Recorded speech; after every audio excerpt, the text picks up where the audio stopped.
Olá, pessoal! Voltamos aqui com mais dúvidas para serem esclarecidas. Então, se você deixou a sua dúvida no comentário, talvez esse seja um vídeo para esclarecer você. E se você tem dúvidas acerca desse universo que é a igreja, do registro, em relação a toda essa parte, você pode deixar nos nossos comentários, tá? Que a gente vai aqui filtrando e se a gente não te responder pelo YouTube, a gente vai trazer um vídeo aqui, com certeza, porque a sua dúvida pode ser a dúvida de muitas outras pessoas. Mas vamos para a nossa primeira dúvida de hoje. Para alterar apenas o prazo de mandato do tesoureiro e vice-tesoureiro, posso alterar por ata? Não. Precisa ser feito uma alteração no estatuto. E aí ela pode ser feita de duas formas, tá? Você pode fazer na ata uma alteração do artigo que trata sobre esse período de mandato, e aí a gente precisa esclarecer o seguinte: se vai alterar o período do tesoureiro e vice, provavelmente vai alterar o período do primeiro e segundo secretário também. E aí, como que a gente vai saber isso? Analisando o estatuto. Então, eu preciso saber, o meu estatuto prevê períodos de mandatos diferentes para esses cargos?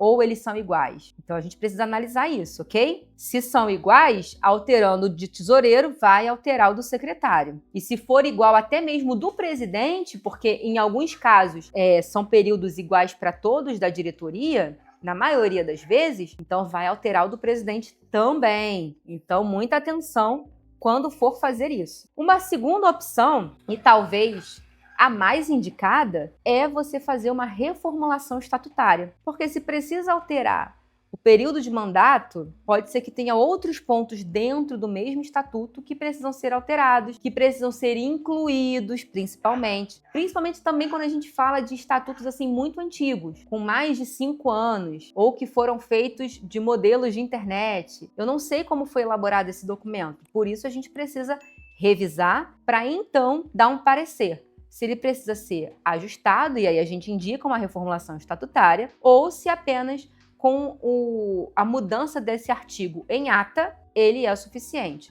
Lembrando que é preciso estar previsto no estatuto que isso pode ser feito, tá? Por isso que tudo que se fala de estatuto, a gente primeiro precisa consultar o estatuto. E aí eu já acho bacana a gente falar aqui da nossa segunda dúvida, porque é muito complementar.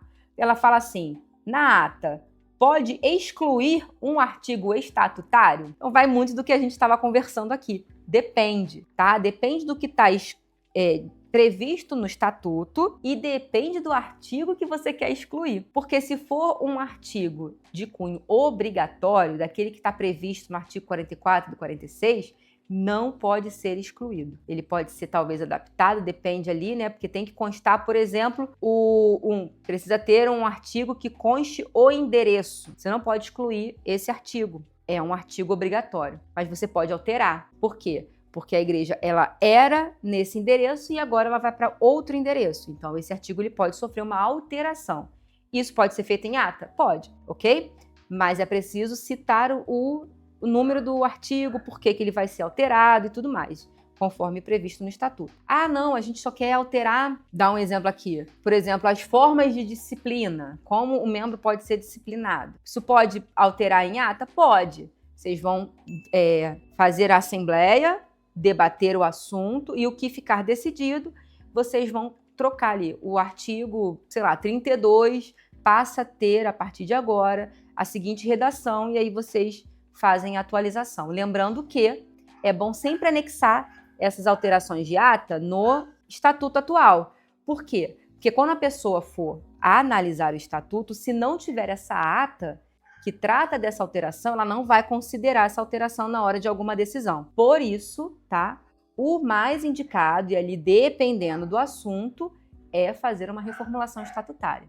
Por isso, assim, nossa dica diamante de hoje, analise o seu documento. Tire um tempo dessa semana, desse mês e dê uma lida com calma. Releia o documento, veja se de fato ele condiz com a doutrina e com a gestão eclesiástica que vocês praticam. Se condizer, ok, segue. Se não condizer, faça-se uma reformulação estatutária. Mas o importante, gente, é deixar a sua instituição segura com um artigo que seja, de fato, um reflexo, tá? Daquilo que vocês praticam. E isso é muito importante. Bem, se você tem mais dúvidas quanto a essa, a gente está aqui justamente para trazer esses esclarecimentos. Então deixa aqui nos comentários que a gente vai ter o maior prazer em voltar e trazer essa dúvida aqui em formato de resposta para vocês. Combinado? Tchau, tchau!